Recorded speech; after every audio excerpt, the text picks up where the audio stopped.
Mistress brags about millionaire husband's diamond ring pregnant wife, gets furious and files for divorce.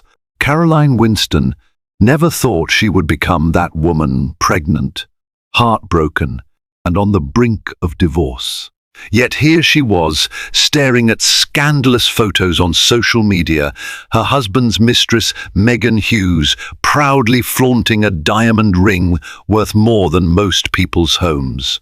As Caroline's unborn child stirred in her belly, fury replaced the numb shock. Her husband, Richard Winston, a millionaire businessman, had dared to shower Megan with lavish gifts while neglecting his pregnant wife.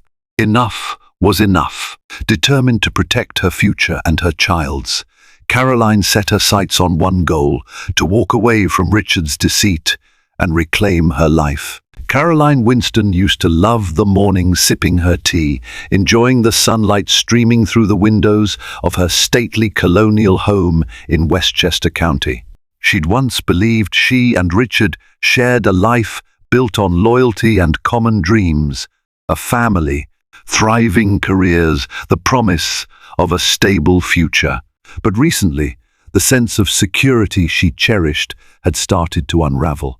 It began with late-night business dinners Richard claimed were critical, followed by a suspicious perfume lingering on his suit's fragrances Caroline didn't recognize. Then came unexplained charges on their credit card bills at upscale boutiques she'd never heard of. Though pregnant and often battling morning sickness, Caroline's instincts sharpened with worry. She was no fool. At 33, she'd been around the corporate block enough to recognize the red flags. Her mother, Regina Larkson, once told her, "If a man changes his routines without reason, be watchful." Caroline had tried to brush aside the warnings, telling herself that Richard was simply working extra hard to prepare for the baby's arrival. But the anxiety refused to fade. It crept into her mind at midnight, forcing her awake. One drizzly Wednesday, Caroline pushed aside her half-eaten breakfast. The baby kicked gently. She placed a hand on her belly and breathed through a wave of nausea. The ring on her finger, a modest diamond Richard had bought after his first big pay bump, suddenly felt heavy. She remembered how he'd promised a grand upgrade someday when they reached a certain level of financial success. She'd laughed, saying she didn't need extravagance. "All I want," she'd declared, "is a happy marriage and a loving family." Now that promise felt hollow. Later that morning, Caroline attended her monthly prenatal checkup with Dr. Marianne Rothman at the New Hope Women's Clinic. Everything seemed normal for a second trimester pregnancy. Still, Dr. Rothman commented on Caroline's elevated stress levels. "Try to relax," the doctor advised gently, pressing the ultrasound probe against Caroline's stomach. "Stress hormones can affect the baby's development." Caroline nodded, tears pricking her eyes. She realized she needed clarity one way or another. Once home, Caroline sank onto the living room sofa. Their cat, a smoky grey Persian named Jasper, hopped onto her lap. Stroking Jasper's fur, she mulled over the strange tension that had gripped her household for weeks. Richard came home late most nights, reeking of an unfamiliar scent, half-heartedly murmuring excuses.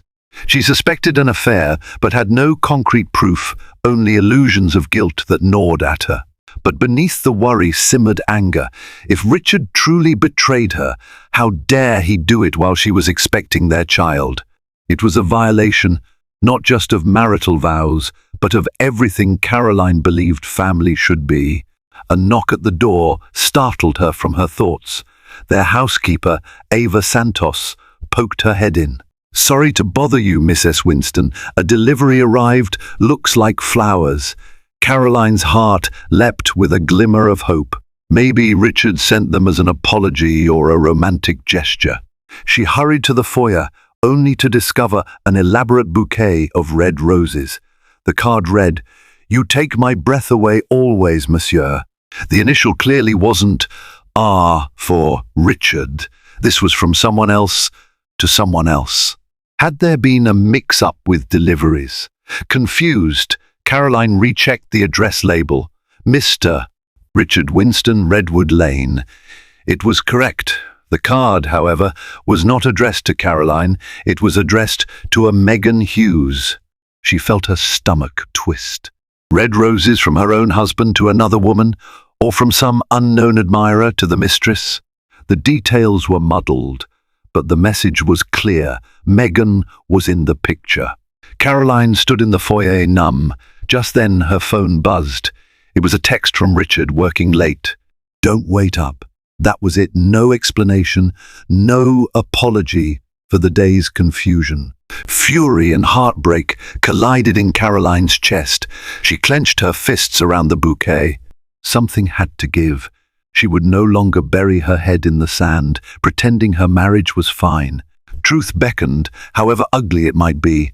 That evening, Caroline paced the living room, replaying every odd scenario in her head. Over the past month, the anomalies had been stacking up. A new iPhone she discovered on Richard's nightstand that he claimed was a work phone, which he whisked away whenever she entered the room. Lingerie receipts she found in his car, lingerie that certainly wasn't her size. A hotel key card that suspiciously fell out of his pocket one morning. She had confronted him then, but he insisted it belonged to a colleague who needed help with a big conference event. She wanted to believe him, truly. She hadn't married Richard Winston with the intent of becoming a cynic. Years ago, they met at a charity function for the St. Jude Foundation, and he'd been so kind, so supportive. She could still recall him standing on stage, passionately speaking about raising funds for children with cancer, and how that instantly melted her heart. He exuded sincerity and ambition. Caroline, an events coordinator at the time, had fallen head over heels. Their relationship blossomed quickly. They got married amid family and friends cheering them on. She imagined a future brimming with success and children running around their suburban lawn. For a while, that dream felt real, but life had taken a turn. Richard's businesses flourished, and the money came pouring in. He was suddenly a high-powered investor in Manhattan's real estate circles, dining with moguls and traveling for deals. Initially, Caroline was thrilled his success meant more security for their growing family. Yet she saw how wealth changed Richard's priorities. He became restless, always aiming to escalate his status. He started hosting lavish parties, surrounding himself with socialites, eager to impress them with his luxurious lifestyle. One day, Caroline recalled, they had a fight about a yacht party. She was newly pregnant and felt seasick just thinking about it.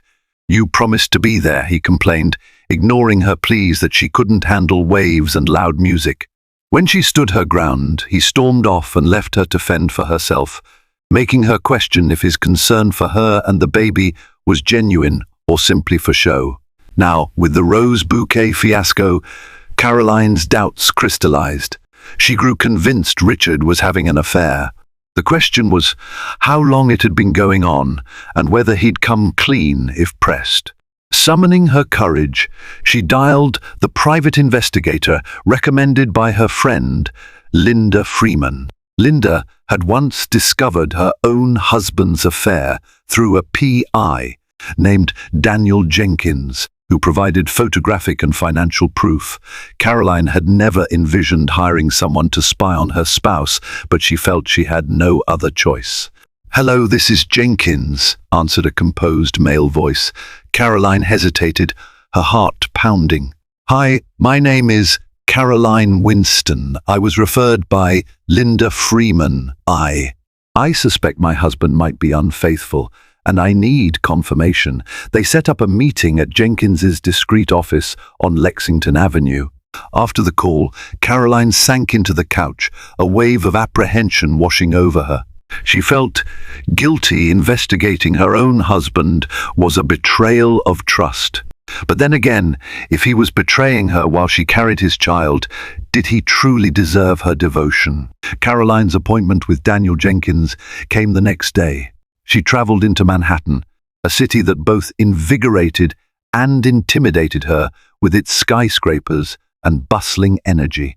She had to pause mid-commute when her baby decided to deliver a few sharp kicks, gentle reminders that she couldn't remain in denial. This wasn't just her fight. She was fighting for her child's future too. Jenkins's office was on the 10th floor of a modest building. Inside, she found a neatly arranged space. A man in his late 40s with salt and pepper hair greeted her politely. "Mistress Winston, come in." He offered her a seat in a small conference room. After exchanging niceties, Caroline explained everything: the suspicious phone, the unaccounted-for charges, and especially the roses addressed to Megan Hughes. Jenkins scribbled notes in a leather-bound notebook, occasionally adjusting his reading glasses. "I'll need your husband's schedule, details on his vehicles, known associates, and any social media handles," Jenkins said matter-of-factly. Caroline slid over a file containing Richard's general routine, recent bank statements, and phone records.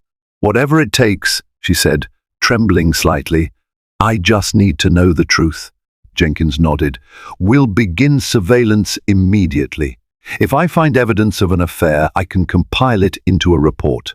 Should you decide to proceed legally, this evidence may help." Caroline clenched her fists. "I'm not sure if I'll go that far, but I can't stay in the dark anymore." That night, she returned home to find Richard in a strangely chipper mood, his suit jacket tossed over a chair, tie loosened. He greeted her with a kiss on the cheek. "Hey, honey, how was your day?" His warmth felt forced, like an actor performing a role. Her pregnancy glow might have masked her turmoil, but she was boiling inside, especially when she noticed a fresh whiff of perfume clinging to his shirt. Caroline mustered a smile, though her pulse raced. "Tiring," she replied. "I'm not feeling too well." She prayed he wouldn't see through her facade. She doubted he suspected she'd hired a detective. He seemed too self-absorbed to imagine she'd fight back. Over dinner takeout from their favorite Thai place, Richard spoke animatedly about an upcoming business trip to Miami. He emphasized how crucial it was for sealing the biggest deal of his life. Caroline played along, but her mind churned with suspicion. Was Megan going with him? Were they planning a secret getaway? Her stomach twisted in knots. She could barely touch her food. 2 days later, Jenkins called. "Mistress Winston, I have something for you. I'll email you a file tonight." Caroline's throat tightened. She waited with dread until she saw the email notification ping on her phone. Opening it, she found a series of photos. The first showed Richard at a fancy restaurant La Boheme downtown, smiling across the table at an attractive blonde woman. Caroline scrolled through more images, him placing a hand on the woman's lower back, them entering a hotel together, arms linked. The timestamp read exactly the date and hour he told Caroline he was in a business meeting. Her stomach lurched. She recognized the woman, not personally, but from online gossip circles that occasionally featured real estate bigwigs and their glamorous companions. Megan Hughes, a socialite rumored to have multiple wealthy boyfriends. Caroline gazed at the final photo. Megan's ring finger sported a large diamond, and Richard was gently kissing her hand in front of the hotel's entrance. Caroline's heart pounded with betrayal and fury. She might have suspected it, but seeing proof confirmed the nightmare. She sat there, tears slipping down her cheeks, whispering, "So it's true." Her mind fogged over, but her baby's gentle kick snapped her back to reality. She wasn't alone in this. She had to protect her child from the lies. She spent the next hour sobbing into a pillow, her world collapsing. Then a steely resolve took hold. She wouldn't let Richard's infidelity define her future. If Megan Hughes wanted to brag about her stolen diamond ring, she could, but Caroline wouldn't stand for it anymore. She would not be humiliated or cast aside. She deserved better, and so did her unborn child. A week slipped by in a blur of tears and consultations with Jenkins about how best to proceed if Caroline decided to divorce Richard. At times she felt dizzy from it all, the betrayal, the pregnancy, the swirling thoughts of what if I'd been more attentive, or could I have prevented this somehow? She vacillated between heartbreak and anger. Beneath it all lay a simmering determination not to let Richard or Meghan trample her dignity. On a chilly Saturday morning, Caroline was browsing her phone when a message popped up from Linda Freeman. Caroline, you won't believe Meghan's post on Instagram. I'm DMing you the link. Heart racing, Caroline opened it. There, in a curated flurry of glitz, Meghan Hughes showcased a massive diamond ring on her left hand, captioned, "When your man knows how to spoil you, #diamonds area girl's best friend, #blessed."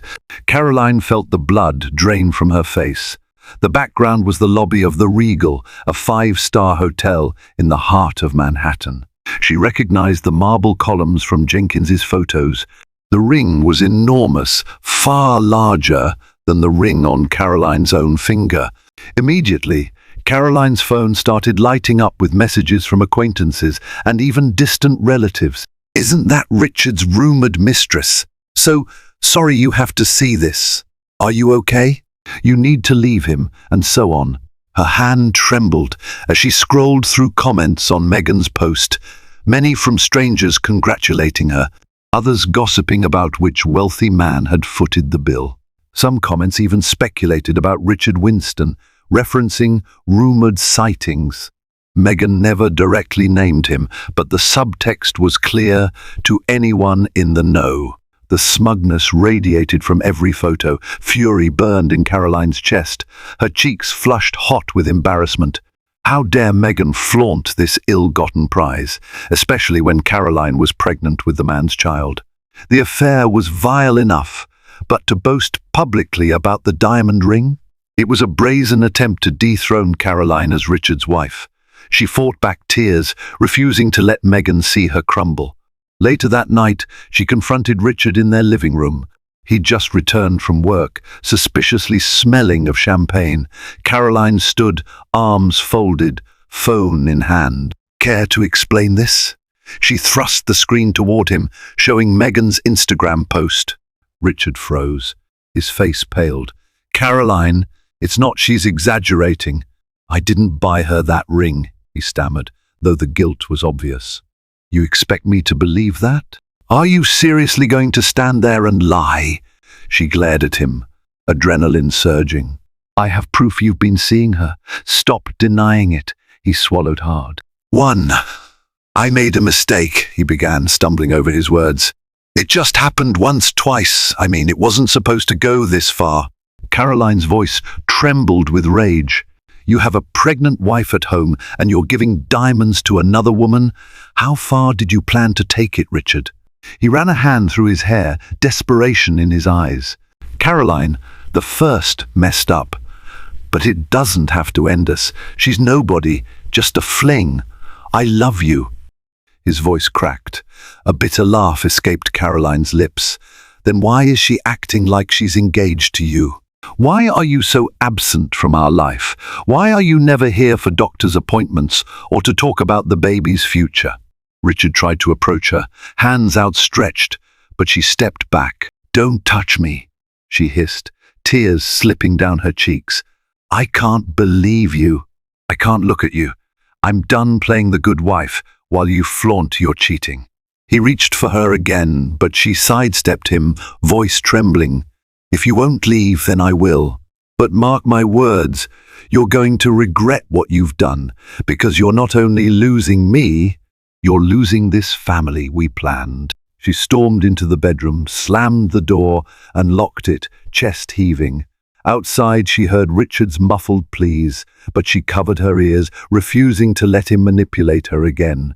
Inside her womb, the baby stirred, perhaps sensing Caroline's turmoil. She gently placed a hand over her belly, vowing she'd protect her child from this toxic environment.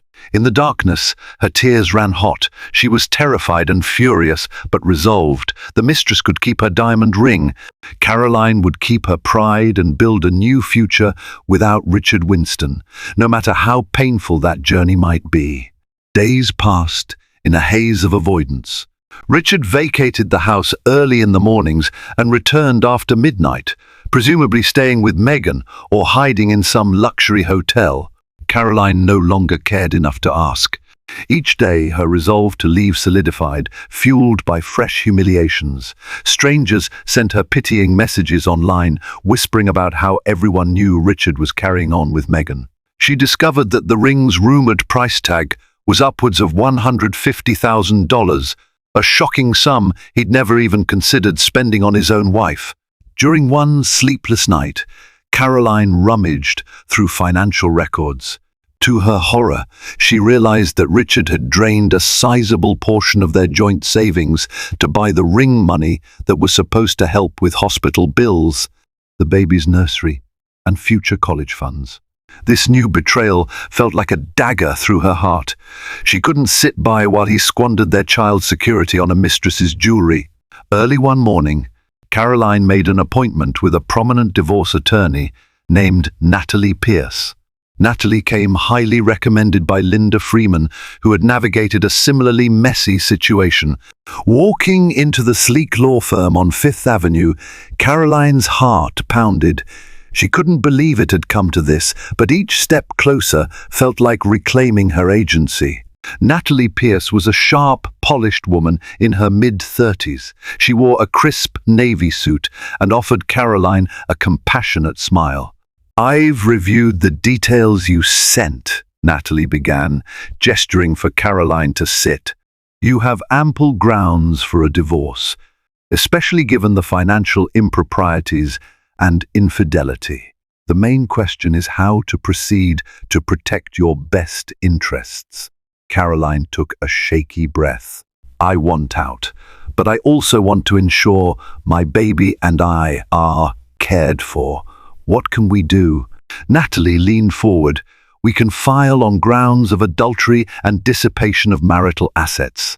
Given his net worth, you should seek substantial alimony and child support. We'll also freeze certain assets to prevent him from moving funds offshore or hiding them." It felt surreal, discussing a divorce strategy like a business deal. Yet, Caroline knew it was necessary. "He'll fight back," she warned. "He's proud and manipulative." Natalie nodded. "That's typical. But we have strong evidence, your private investigator's photos, the bank transfers for that diamond ring.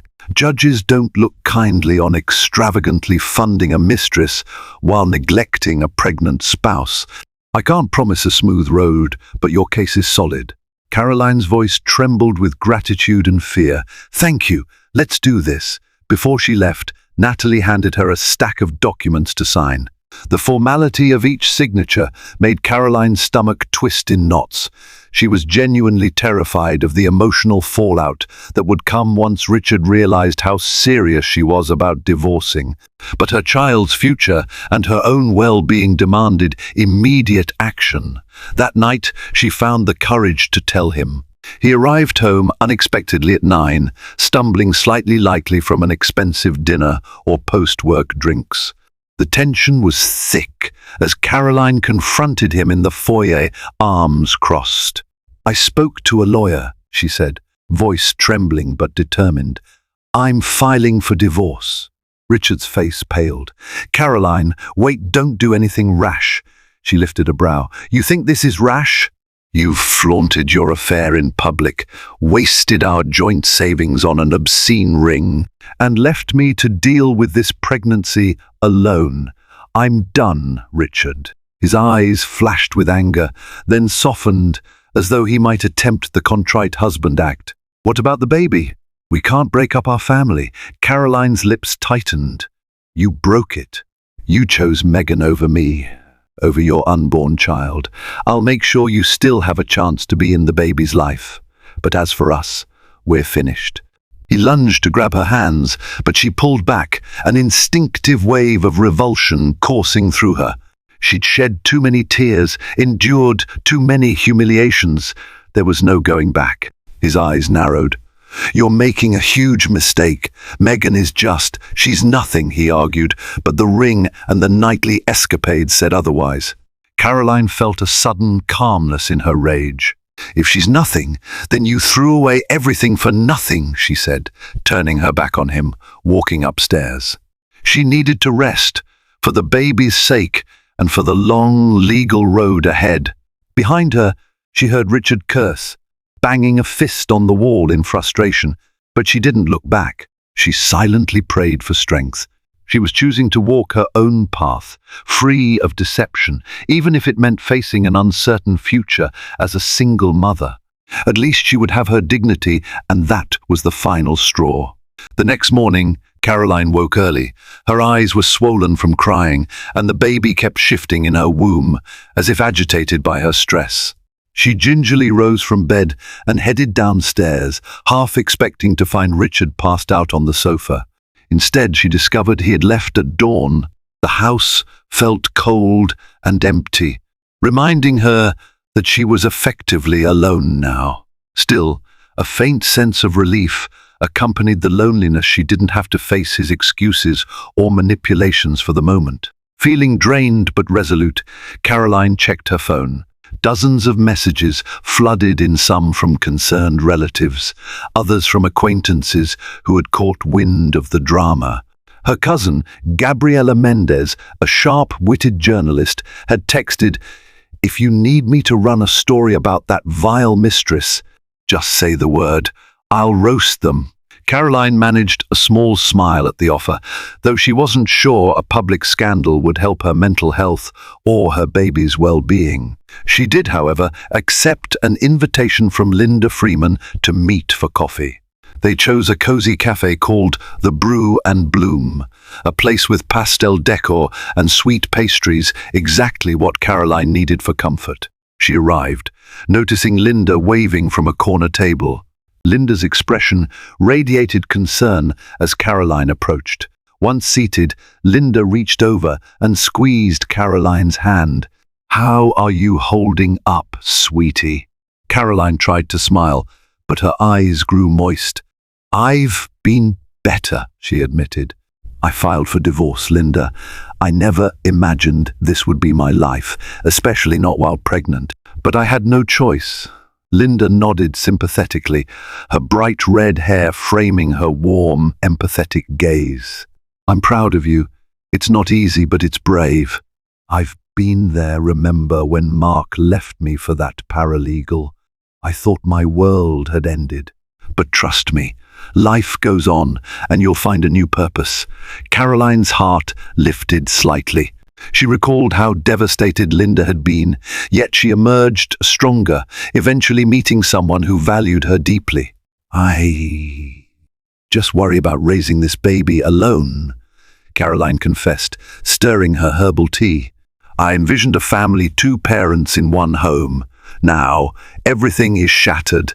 Linda leaned forward. "Listen, a single-parent home filled with love and stability is better than a 2-parent home plagued by deceit and fighting.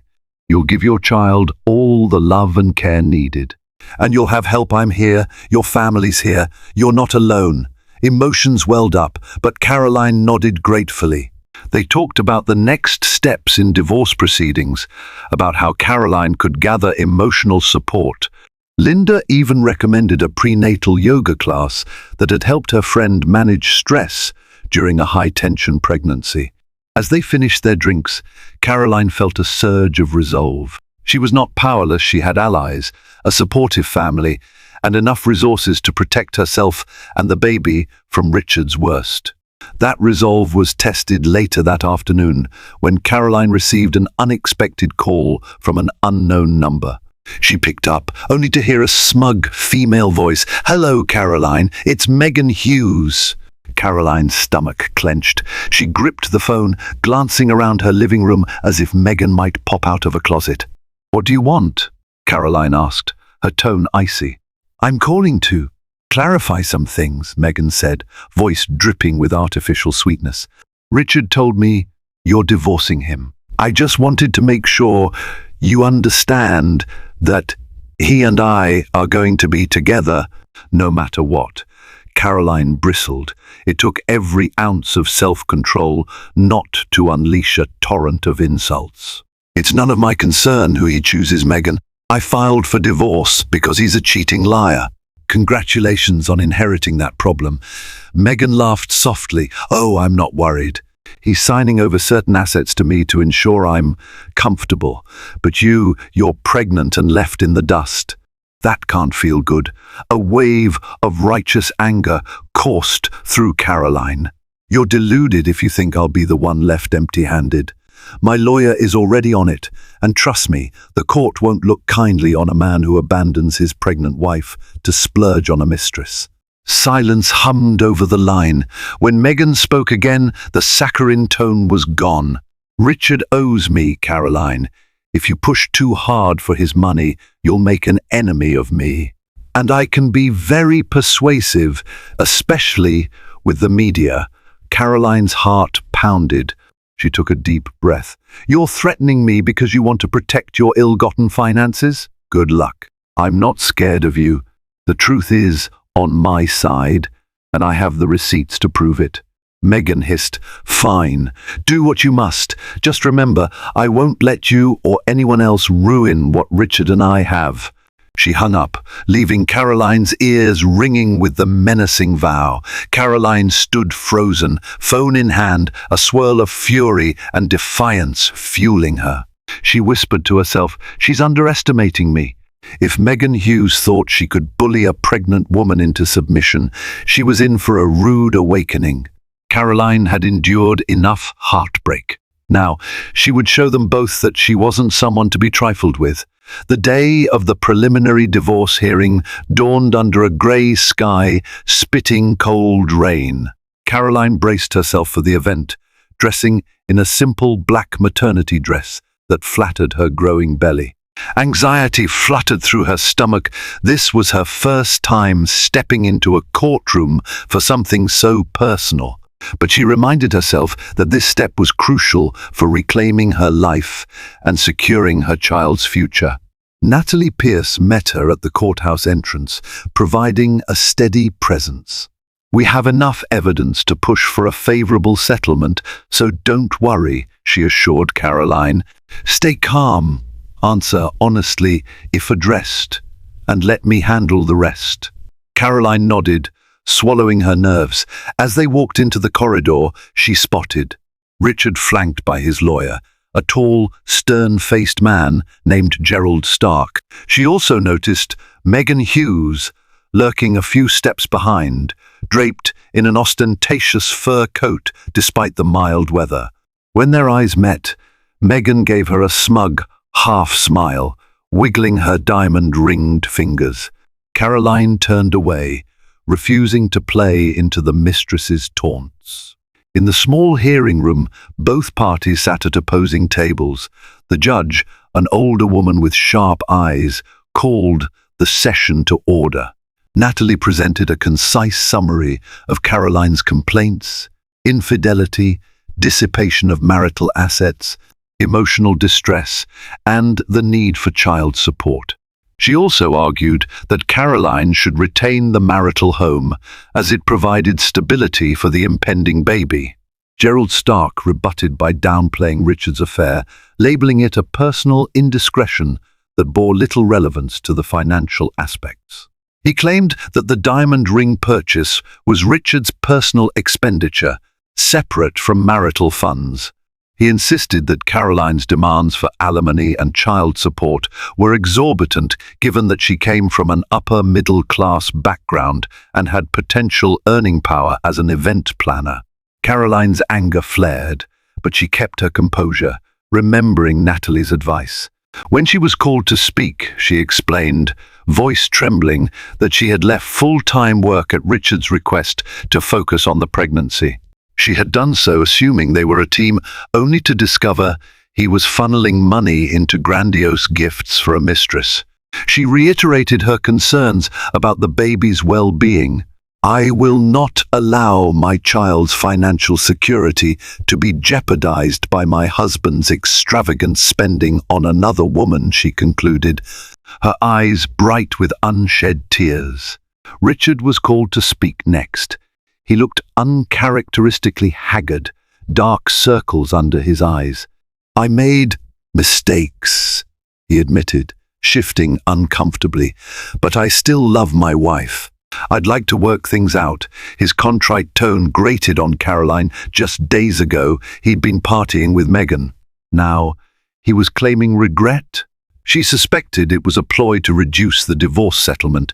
He then argued that the ring's payment came from his personal investment gains. "It wasn't from our joint account," he insisted. "I have the statements to prove it." But Natalie was quick to highlight large, unexplained withdrawals that preceded the ring's purchase. The judge listened intently, occasionally glancing at the documents each lawyer submitted. When the hearing concluded, the judge set another date for further proceedings, instructing both sides to gather more evidence of asset distribution. In the interim, the judge ruled that Richard must continue paying the mortgage on the marital home, as Caroline needed stability for her pregnancy. She also set a temporary support order so Caroline could manage living expenses. Richard's financial obligations started that very week. Outside the courtroom, Megan wasted no time. She sauntered up to Caroline, flipping her glossy hair. "How does it feel to cling to him like this? Accepting his money after you tossed him out?" Caroline blinked, momentarily stunned. "I'm not clinging.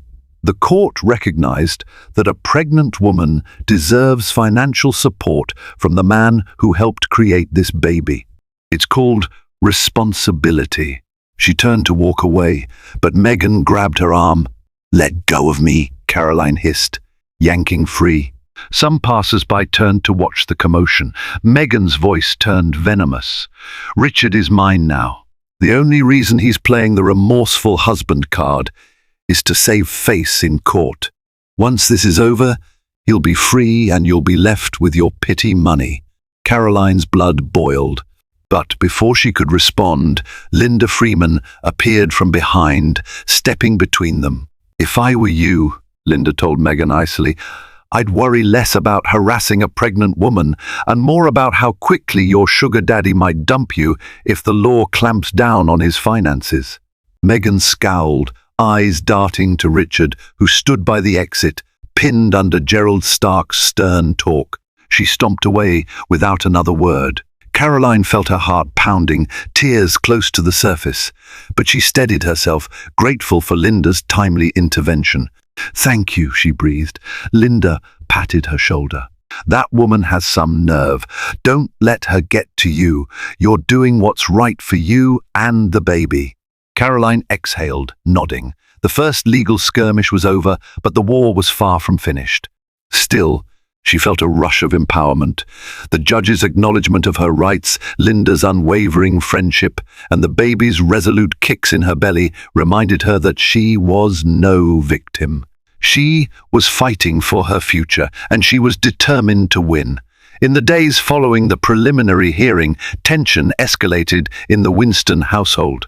Richard, still technically co-owner of their home, made surprise visits to gather belongings. Each time, the encounters with Caroline erupted in arguments. Sometimes he insisted he'd changed and wanted her back. Other times, he accused her of greed and spite. His mercurial behavior left Caroline on edge. One Saturday morning, as Caroline was sorting baby clothes in the nursery, she heard the front door bang open. Richard's voice echoed down the hall. She tensed he hadn't given any notice of coming by. Bracing herself, she walked into the living room to find him rummaging through drawers. "What are you doing?" she demanded, arms crossed over her pregnant belly. He glanced up, face flushed. "I'm looking for some paperwork. I have every right to be here."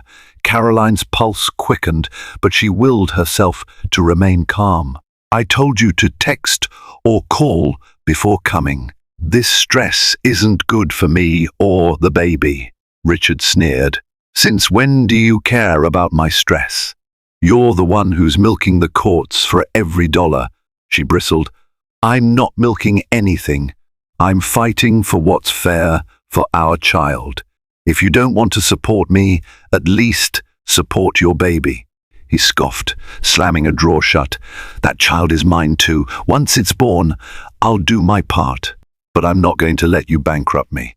Caroline's voice trembled with rage. If you're so worried about finances, maybe you shouldn't have dropped a fortune on Megan's ring. His expression darkened at the mention of Megan. She's different. She appreciates me. He paused, running a frustrated hand through his hair. But I never wanted it to go this far. I never wanted to lose you. A bitter laugh escaped her. Then you shouldn't have cheated. She motioned toward the door. Just go, Richard. He hesitated, glancing around the living room where they once cuddled to watch movies, celebrating birthdays and anniversaries. A flicker of regret crossed his features. For a fleeting moment, Caroline felt an ache for the man she once loved, the man who might have been a good father. But that man had become a stranger. Richard sighed. You know, this is all your fault, too. You became so focused on the baby you forgot about me. The words cut deep, and Caroline felt a wave of nausea, part pregnancy-related, part emotional shock. She steadied herself against the couch. I'm pregnant with your child, she retorted, voice shaky. If you can't handle your wife focusing on a baby, that says more about you than me. Without waiting for his reply, she turned and walked away, retreating to the nursery. Behind her, she heard him curse, rummage a bit more, then storm out. When the front door slammed, she allowed herself to weep. It wasn't just heartbreak, it was the betrayal, the blame shifting, the cruel notion that she was somehow at fault for devoting attention to a baby they both agreed to have. She sank into the rocking chair, tears dripping onto the soft pink blanket she'd folded for her daughter. She'd recently learned the baby was a girl during an ultrasound. She whispered, I'm sorry you have to feel all this, but I promise I'll keep you safe. Gently stroking her belly, she closed her eyes and forced her breathing to slow. The house felt emptier than ever. In that moment, she resolved to accelerate the divorce proceedings if possible. She couldn't keep confronting him in this toxic cycle of blame. The child deserved a peaceful environment, and every day that passed with Richard's looming presence threatened that peace. Word spread quickly that the divorce between Richard and Caroline Winston was turning ugly. Gossip columns relished the story, the pregnant wife scorned, the mistress who boasted a diamond ring. Even tabloids like the New York Daily Star published headlines, Millionaire mogul's affair sparks nasty divorce. Pregnant wife takes him to court. For Caroline, the exposure felt invasive. She only left the house for doctor's appointments, legal meetings, and occasionally to see supportive friends like Linda. When she did, curious onlookers or reporters tried to snap photos. She wore oversized sunglasses and scarves to conceal her identity, but the stress mounted. One afternoon, she received a call from her cousin Gabriella, who sounded breathless. Caroline, check the gossip sites. Megan Hughes is publicly airing her grievances against you. She gave some interview full of lies. Heart pounding, Caroline opened her laptop. Sure enough, on an entertainment website, she found an article titled, Megan Hughes Speaks Her Truth. The Wife Bullied Me from Day One. In it, Megan painted herself as a misunderstood lover who fell in love with Richard after his wife neglected him. She claimed Caroline threatened and harassed her, forced Richard to buy gifts out of fear. She'd smear his reputation. Megan even hinted that Caroline's pregnancy was planned to trap Richard, a statement so vile that Caroline almost threw her laptop in rage. She called Linda, voice shaking. Can you believe the nerve of this woman? She's lying to the press, acting like she's the victim. Linda tried to reassure her. It's a tactic, Caroline. She's trying to sway public opinion, maybe hoping it helps Richard's side in court. Don't stoop to her level. Keep building a strong legal case. Later that day, Caroline met with Natalie Pierce to discuss the recent developments. Natalie sighed upon hearing Meghan's claims. We can't control the media, but we can control the narrative in court. I advise you not to respond publicly. Let Meghan rant. The real battle is in the judge's chamber. Caroline nodded wearily. It's just exhausting to see her tarnish my name. I'm pregnant. I don't need this stress. Natalie gave her a sympathetic look. I understand. Let's shift focus to finalizing the financial records. We've subpoenaed the jewelry store for the receipt of that diamond ring. If it shows a debit from any joint account, that's a significant point in our favor. They compiled more documents, highlighting suspicious transfers from Richard's business accounts to personal accounts, hinting that he might be hiding money. Meanwhile, Jenkins, the private investigator, uncovered that Meghan had a history of latching onto wealthy men and leaving once their funds dried up. He provided statements from previous boyfriends, describing how Meghan manipulated them into buying expensive gifts before abruptly vanishing. Armed with this intel, Caroline felt renewed determination. If Meghan planned to drag her name through the mud, Caroline would respond by unveiling the mistress's manipulative track record in court. Caroline herself intended to remain above the public fray, refusing to give tabloids an inflammatory quote. Despite the chaos, Caroline found solace in small joys, folding tiny onesies, picking out pastel colors for the nursery walls, even sharing baby name ideas with Linda. She refused to let Meghan's vendetta overshadow the excitement of welcoming a new life. Yes, this pregnancy was marred by heartbreak and stress, but it was also a beacon of hope for Caroline, a reminder that love and innocence still existed. She did worry about how the negative press might affect her daughter in the future. Children sometimes learn of their parents' conflicts. But Caroline resolved that one day she'd explain, gently, why she had to stand up for herself and her child. She'd emphasize that no one should remain in a marriage built on betrayal and manipulation.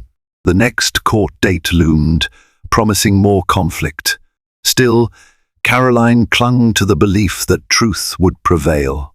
Meghan Hughes could flaunt her diamond ring and spin her sob story, but the legal system wouldn't be swayed by gossip columns. For the sake of the baby, Caroline was determined to see justice served no matter how loudly the mistress fought back. The second major court date arrived on a crisp morning. Caroline wore a tailored navy maternity dress that felt empowering. She was nearly 7 months pregnant now, her belly unmistakable. The baby was active, reminding her at every turn that she had a precious life, depending on her strength. Natalie Pierce walked by her side as they entered the courthouse. Just before stepping into the courtroom, Caroline caught sight of Richard and Meghan. The mistress had the audacity to show up again, this time wearing a tight designer dress and flaunting the enormous diamond ring. Caroline's stomach churned, but she lifted her chin, refusing to cower. Once seated, the judge wasted no time.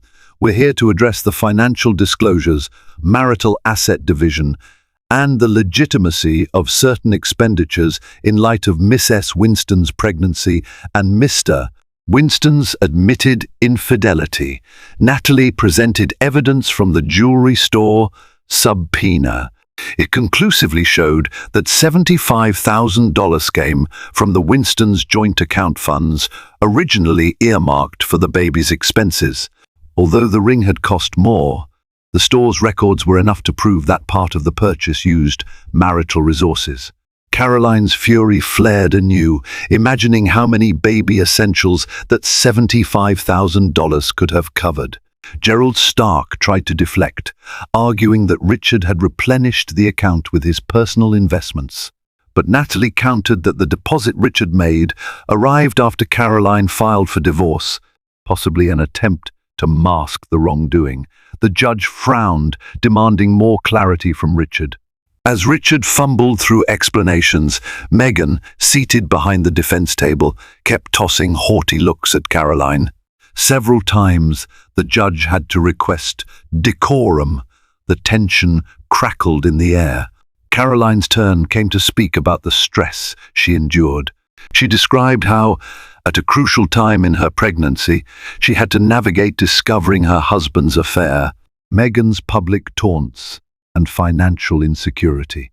She explained how the diverted funds threatened her prenatal care.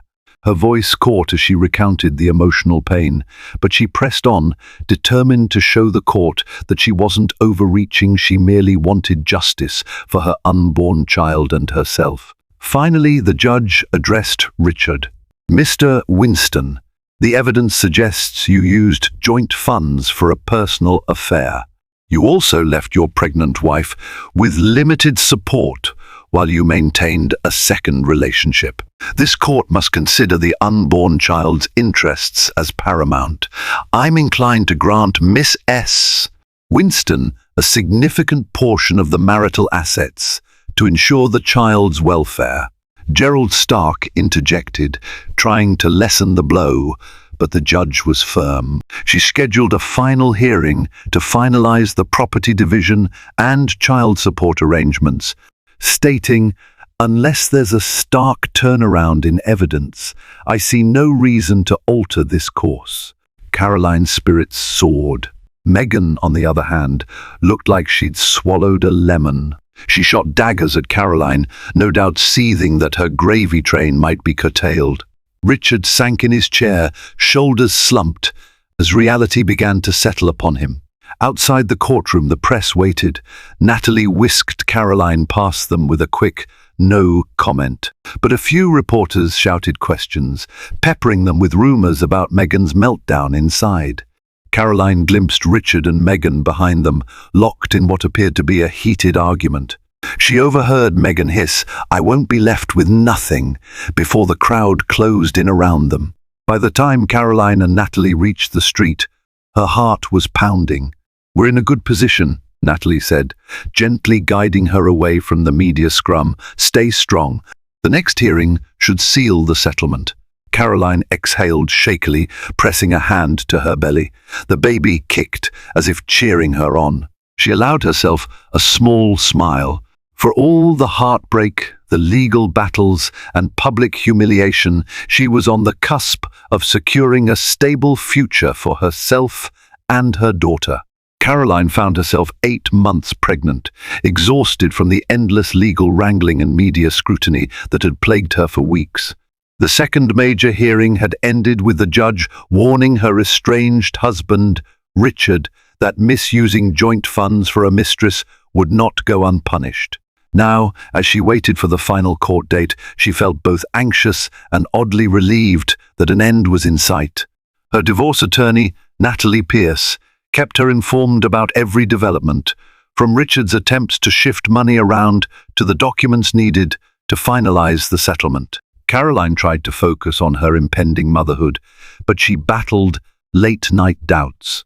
Each time the baby shifted or kicked, a wave of protectiveness surged in her. This child deserved stability, something her current circumstances lacked. She had little appetite for the tabloids' daily rants about the pregnant wife scorned and the diamond-flaunting mistress. She simply wanted to leave the betrayal behind.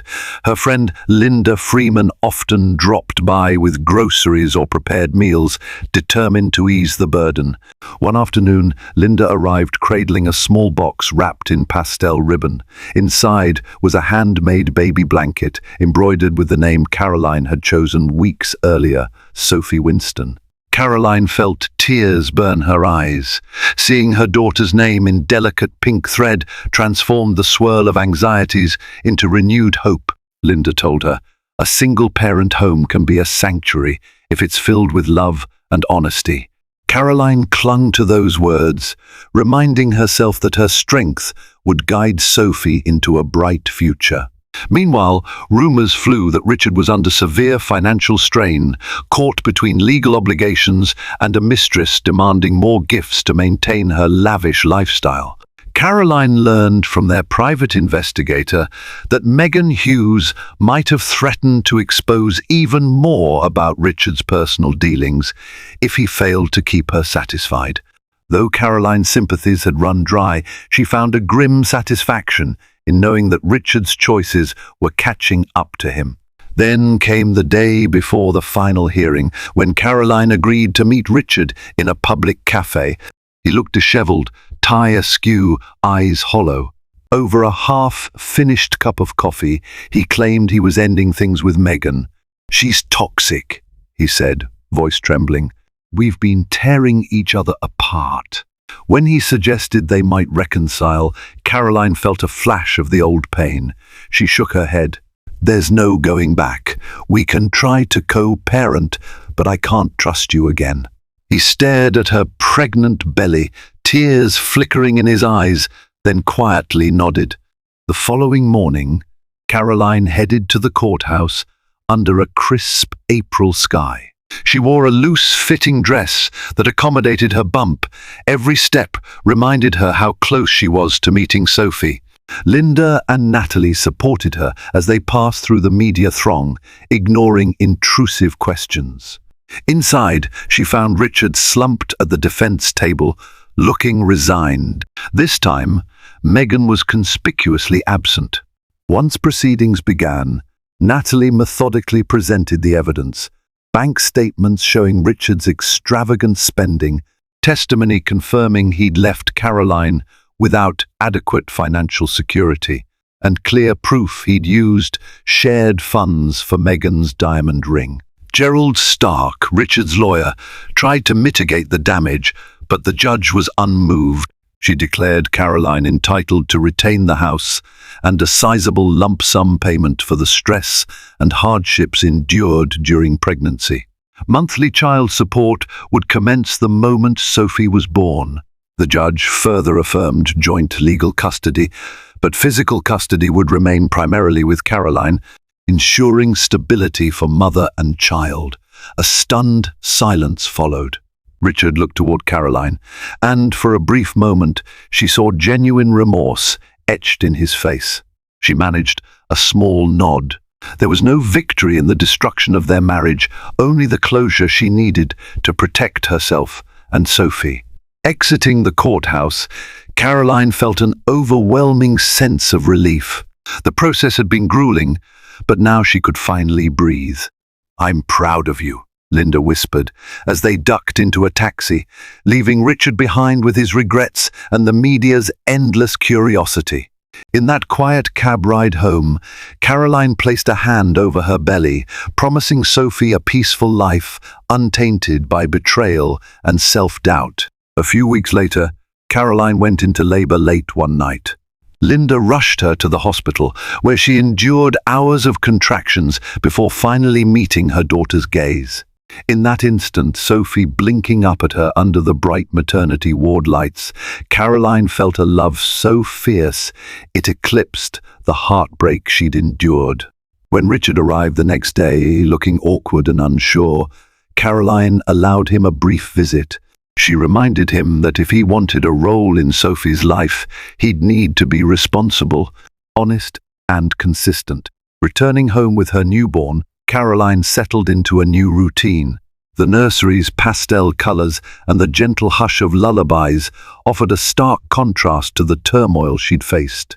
She rocked Sophie in her arms, breathing in the baby's sweet scent, and realized that this was her true new beginning, a chance to create a home grounded in love, stability, and respect. Whatever storms had raged around her, they now felt distant.